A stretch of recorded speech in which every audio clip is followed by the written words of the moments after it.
From Caterpillars to Butterflies, episode 24, The Value of Practicing Gratitude and Tools to Support You. Welcome to the From Caterpillars to Butterflies Personal Growth Podcast. Just like the caterpillar is destined to become a butterfly, you too are designed for a beautiful transformation. This is where you go to grow and transform your life.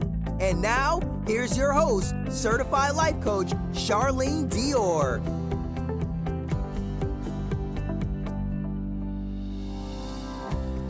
Hello, and welcome to the From Caterpillars to Butterflies Personal Growth Podcast. I am Charlene, your host, and thank you for joining me for another episode. I want to start you off with a quote. It's not happy people who are thankful. It is thankful people who are happy. Today we're talking about gratitude, having an attitude of gratitude, a practice of gratitude, and why it's so important, what it actually does to you and for you in your life. First, let's talk about exactly what is gratitude. Craig Barnes said that gratitude is our ability to see the grace of God morning by morning, no matter what else greets us in the course of the day. Gratitude is defined as the quality of being thankful. It is a gracious acknowledgement of all that sustains us, a bow to our blessings, whether they're great or small. That comes from Jack Kornfield, and a study on Harvard EDU says that gratitude is a thankful appreciation for what an individual receives. So gratitude is acknowledging and being thankful for life and the blessings in life. And it's so easy for us to kind of bury that. You know, it's kind of like when someone doesn't feel appreciated in a relationship, a marriage, or a partnership, and the other person says, I appreciate you. Can't you tell? And they're like, no, I can't. Because we have a tendency to bury and suppress those feelings of gratitude in favor of all that's going on in life, all of the daily routines and the fires that we have to put out and the problems that we have to solve. So while deep down inside somewhere, we are grateful for life and for relationships and opportunities, it's that it gets buried. It gets buried and we're not expressing it. And that impacts every other area of our life, which we'll go into in a bit, but it affects our marriages and our health and our finances and our spirituality and our happiness, not because we don't have it, but because we don't have a practice for bringing it to the forefront, bringing it to the surface. It's buried because life will cause you to do that. There's a story in one of my favorite books, The Magic of Thinking Big, and it was a story about these two guys who had a business opportunity with another company, and they were driving over to meet the business owner of the other company. I can't remember if they were trying to buy that company or if that company was trying to buy them. It was something to that effect. And where they were going, I think, was like a good drive, so they had plenty of time to sit in the car and talk. And the entire time that they were in the car traveling to this other business, they were just complaining about the guy. They were talking all bad things about him and complaining about him and just being negative. And he wasn't even there. But when they arrived and they go to have this meeting, the energy's off. The atmosphere's off. So even though he didn't hear what they were saying about him, but obviously it was something that could be felt and sensed. The presence of it was there. And that business deal didn't even go through because they started off with just unsaid negative energy. Whereas if they would have spent the time in gratitude for the opportunity, for the experience, then the energy of the environment of the room wouldn't have been so negative, and that deal could have been made, right? So it's really important that we don't bury gratitude and that we don't highlight and focus on the negative parts of life or situation, because even if it's never said, a lot of times it gets felt. So that's why it's really important that we have an attitude of gratitude, and not just an attitude, but a practice of continually bringing what we are thankful for to the forefront. And when we find ourselves focusing on the burdens of life and the negatives of life or of a situation or of a person, we have to be very purposeful about switching our thought patterns and our energy patterns and our feelings and emotions around that person or that time in our life or that period of our life purposely over to gratitude, because it will open way more doors for you than the griping and the complaining and even the just busyness of life, just forgetting to show someone that you're appreciative for them.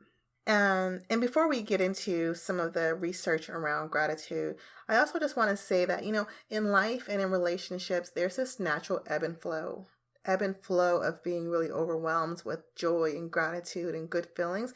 And conversely, kind of being overwhelmed with the burden of the experience, if that makes sense. So I have a dog. Her name's Ivy. She'll be 10 next month. Can you believe it? 10. And I've had her since she was a puppy. When she was a puppy and she wasn't housebroken, she's a pug and a Pomeranian mix, and pugs are just known to be like really companion type dogs and lovable. And so I would be sitting on the couch and she would come sit on my lap, which she still loves to do today. And y'all, this dog would come sit in my lap and pee on me. She would use the restroom on my lap. There are times when I wanted to take her out into the country and leave her there. I was so frustrated. And the gratitude, the companionship, the lovingness of this dog wasn't there temporarily. That's the ebb and flow, is that sometimes she felt like a burden. And even sometimes today, like today, I'm, just trying to work on things and she's walking around the house whimpering. And I have to close the door on her sometimes, so even sometimes today, she can be a quote unquote burden, right? And so when we harp on that, it happens in every situation, right? It's every relationship, it's every opportunity, it's every day, right? Where things could come up that feel more like a burden than a blessing. It's not abnormal, it's normal. So when you acknowledge that it's going to happen, right, then you are prepared to handle it and to acknowledge it. But a lot of times when we are experiencing that ebb and flow of something, we want to make really permanent decisions, right? When it's the valley, right? Like, what if I would have really took her out into the country and left her there, right? And then 9 years later or 10 years later, then it's like I wouldn't have, this loving dog. So we have to be mindful that it happens, but if we stay in gratitude, even when it feels a bit like a burden, then we can better position ourselves to overcome it and to sustain it and enjoy the overarching experience. There's ebbs and flows, but at the end of the day, overall, right, life is a great experience.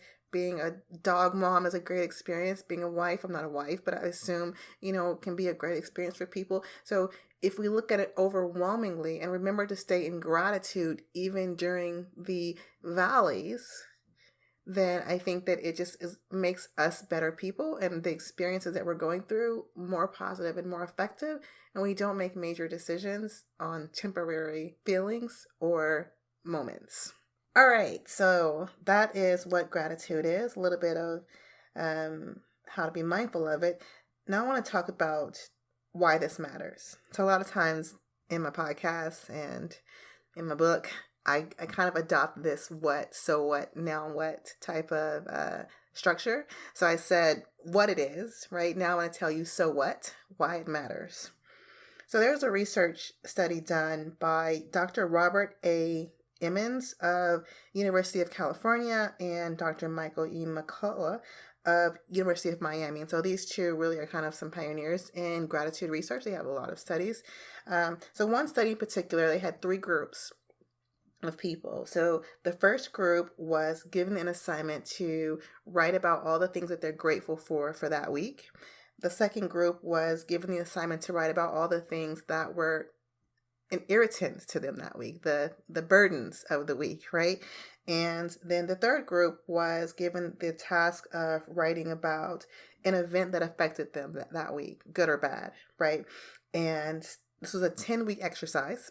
At the end of the study, those who were in the gratitude group reported feeling more optimistic, feeling better about their lives, they exercised more, and they had fewer doctor visits by practicing gratitude every week. There was another study, a 2003 study on blessings versus burdens.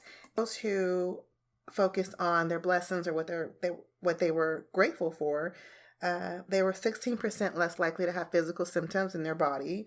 They were 19% less likely to have physical pain. They were 19%, well, they spent 19% more time exercising and 8% more time sleeping, right? So again, it's having a positive impact on your body and your health, your physical pain, your physical body, your sleep habits, a little bit of your optimism and how you feel about life. So that's one of the main benefits is improved health. There are a couple of studies in UT Health about the impact of gratitude and the heart. So this is really important because heart disease is the number one killer in the US for men and women, right? So it's important that we're able to take care of our heart. And of course, we want to eat right and exercise and do those things. But if gratitude can help you go the extra mile, then it's a great practice to adopt for the sake of your heart, for your heart health. So one study said that experiencing the feeling of appreciation and having thoughts about it triggers the calming branch of your nervous system. And over time, continuing to think thoughts of gratitude and really letting yourself feel the emotions of it, it can act as a protective barrier on the heart, right? So there's proof that gratitude can, in a sense, protect your heart over time. Gratitude can also lead to more positive emotions, and that can have an impact on your heart rate variability. It can impact it in a positive way, your heart rate. So again, more evidence on the impact of gratitude in your heart. Another study also I found on UT Health compared people who had a heart attack. So they already had one heart attack. Those people who blamed life or other people or situations for their heart attack were more likely to have another heart attack than those people who were really thankful and appreciative that they survived, that they're still alive, that they still have life. So being thankful after a heart attack can help you avoid or prevent having another one. There's also a study that shows that gratitude can help you live longer.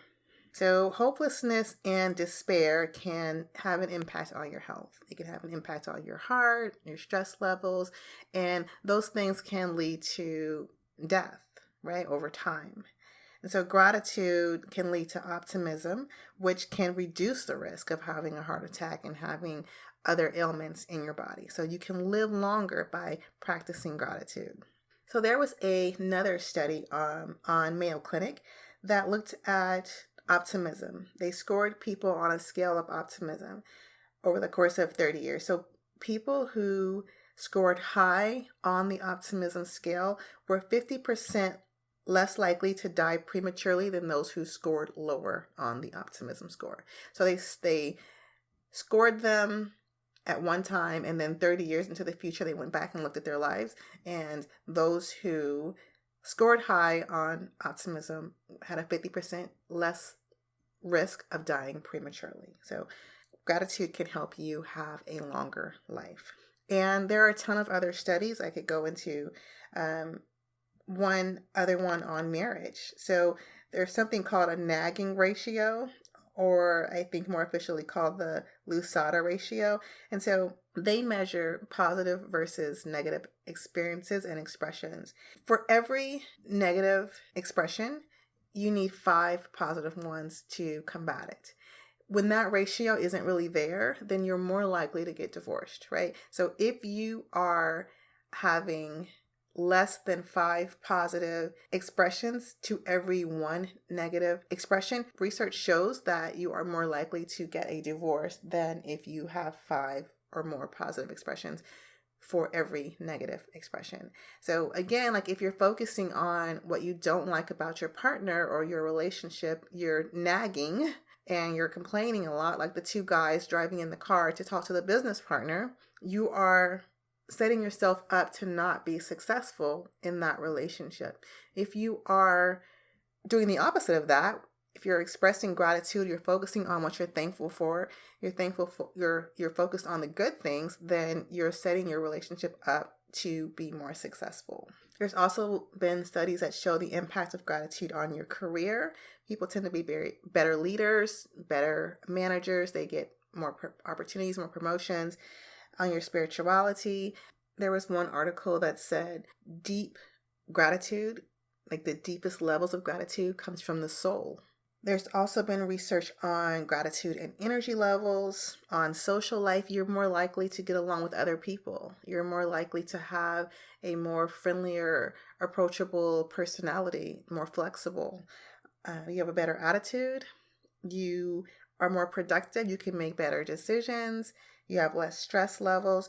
So across the board, gratitude has been shown to have a great impact on your life. And from your physical health to your financial situation, it can even make you less materialistic, just being grateful for what you have. And so you're not keeping up with the Joneses and chasing money and forgetting about life and friends and family and work and other things. So it can really help you more well-rounded and balanced.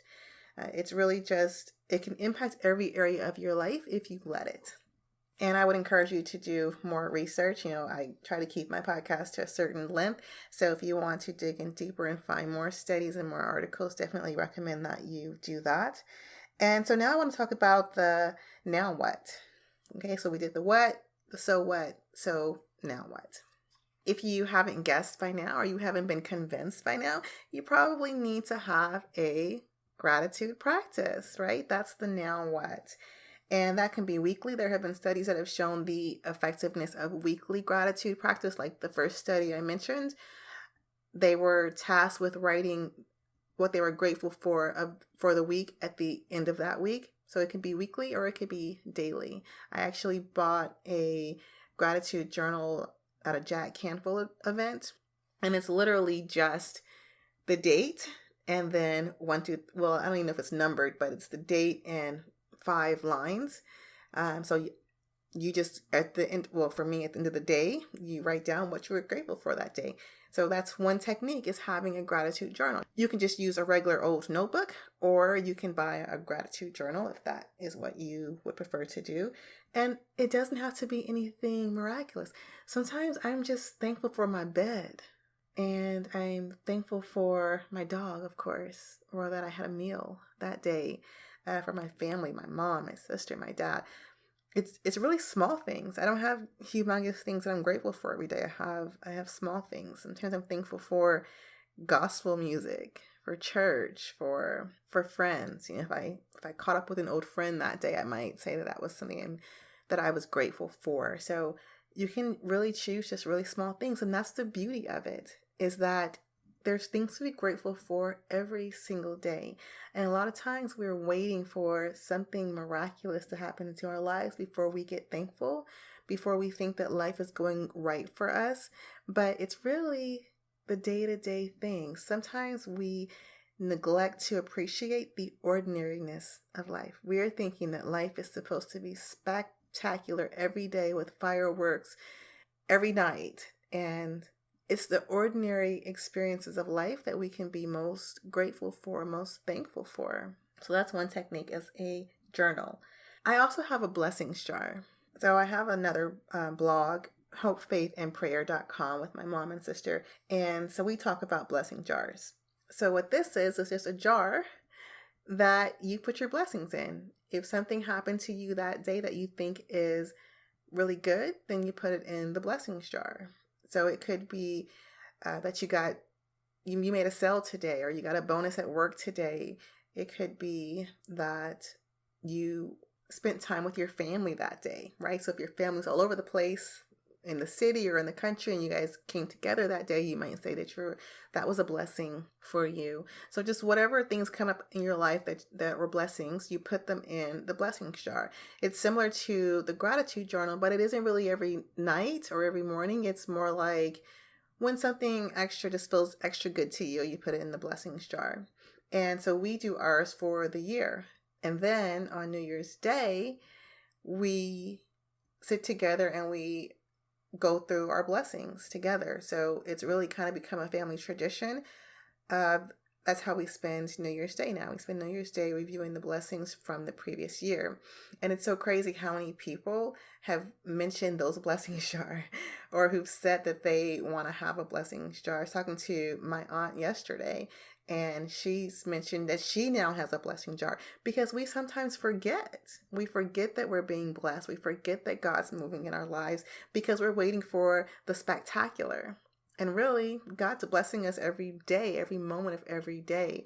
And so it's a great practice to have the blessings jar. And it's really a great practice to have it as a family tradition, because I love my family. They're my greatest blessing on earth.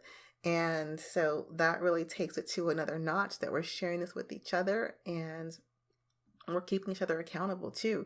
Because sometimes something could happen for one of us and the other one would say, blessings jar, because sometimes we forget to put things in the blessings jar. And so someone else can say, oh, wait, you didn't get a ticket today when you ran that red light, put it in your blessings jar, right? So we hold each other accountable too. You can also write letters. So there was one study that I read where people were tasked with writing letters to other people of who they were thankful for.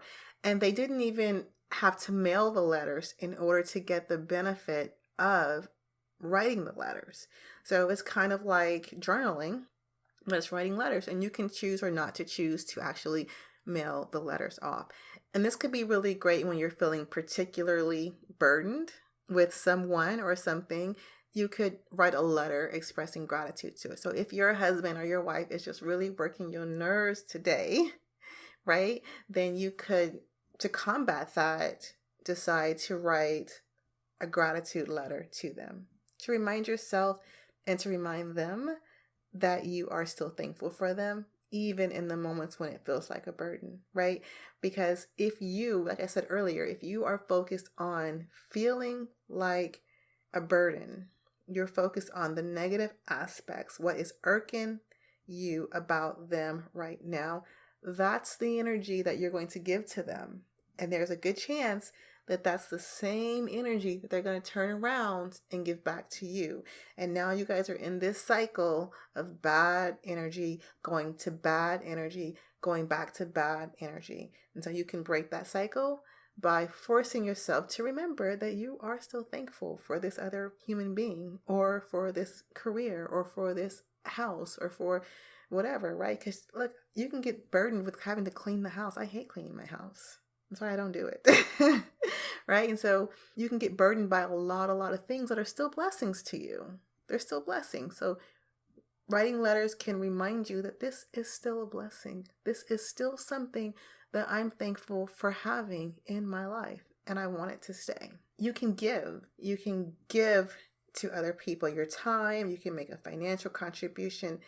Giving can help you also nurture the feelings of gratitude, right? Being thankful that you have the opportunity to give, being thankful that you are making a difference in someone's life, or being thankful for what has been given to you that you can now in turn return and pay it forward to someone else. So giving is also a way that you can practice gratitude. And the last thing here that I can say that you can choose to adopt or incorporate into your life as a gratitude practice is meditation. So in the meditation moment for this episode, I will walk you through a gratitude meditation that I learned in my research. So if you've never stick around for those meditations, then you want to stick around today. So meditation is another tool that you can use to really embrace and enhance your gratitude, your feelings of gratefulness, and bring it to the surface. Because I know that they're there deep inside.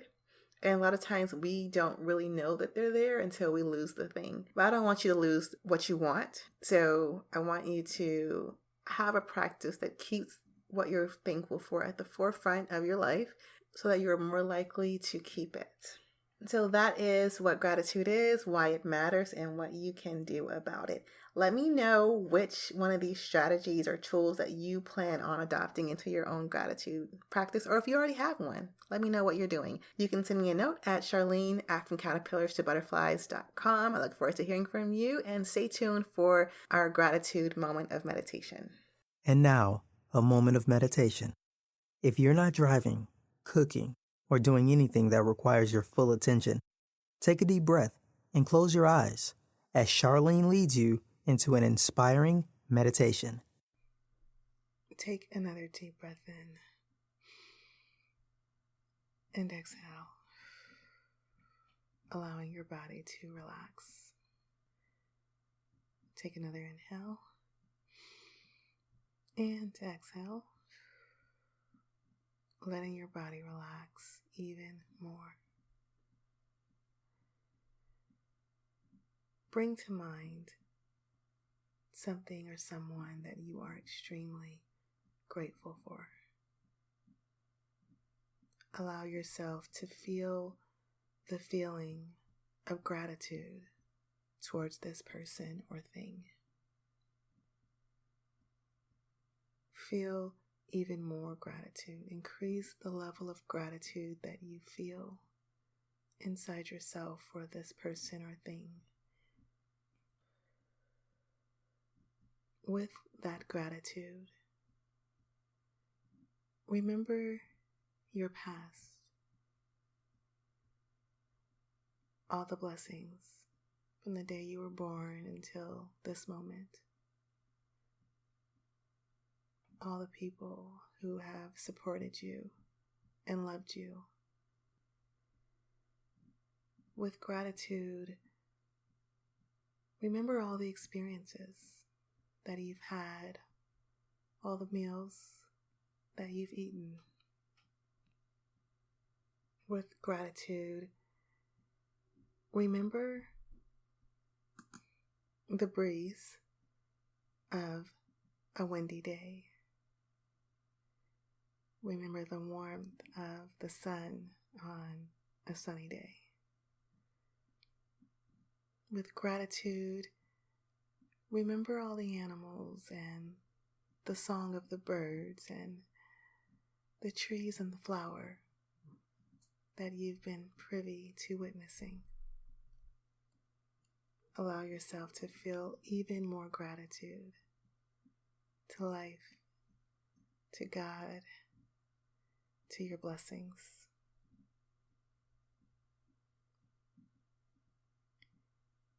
And now I want you to take that gratitude and give it as an offering. Offer your gratitude for the safety and the well-being that you have been given.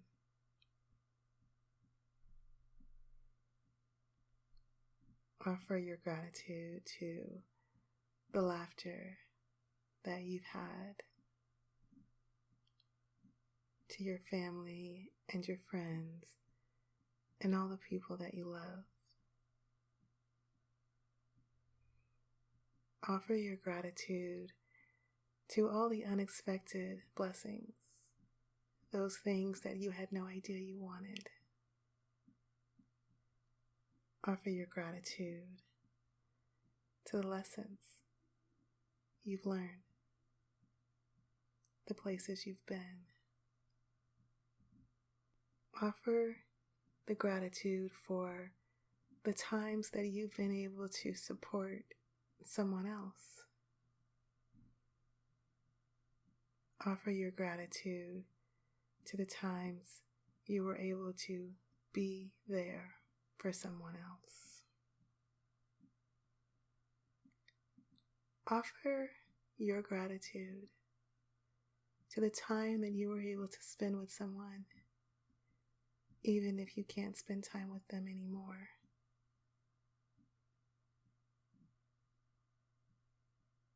Offer your gratitude to the times when you know, without a shadow of a doubt, God has been speaking to you and keeping you leading you and watching over you. Offer your gratitude to the mentors, the teachers, the authors that have knowingly or unknowingly helped shape you in some way or another.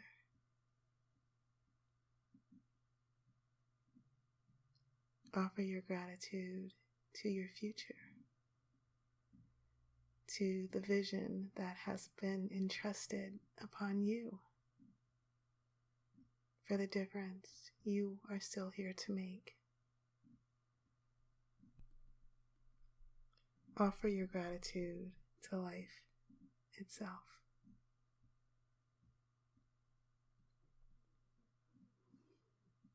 Allow yourself to feel even more gratitude for anything that touches your mind or crosses your heart. Let the feelings of gratitude bubble over. On the count of 3, I want you to open your eyes, feeling overwhelmed with gratitude for all that you are, for all that life is, and to all that you have experienced and will continue to experience. 1, 2, 3. Open your eyes, feeling overwhelmed and running over with gratitude. And take this feeling with you for the rest of the day and the rest of your life. Until next time, grow on purpose. Thanks for listening to the From Caterpillars to Butterflies podcast, your one-stop shop for all things personal growth. For today's show notes and even more tools and resources to help you transform the life you have into the life you love, go to www.fromcaterpillarstobutterflies.com.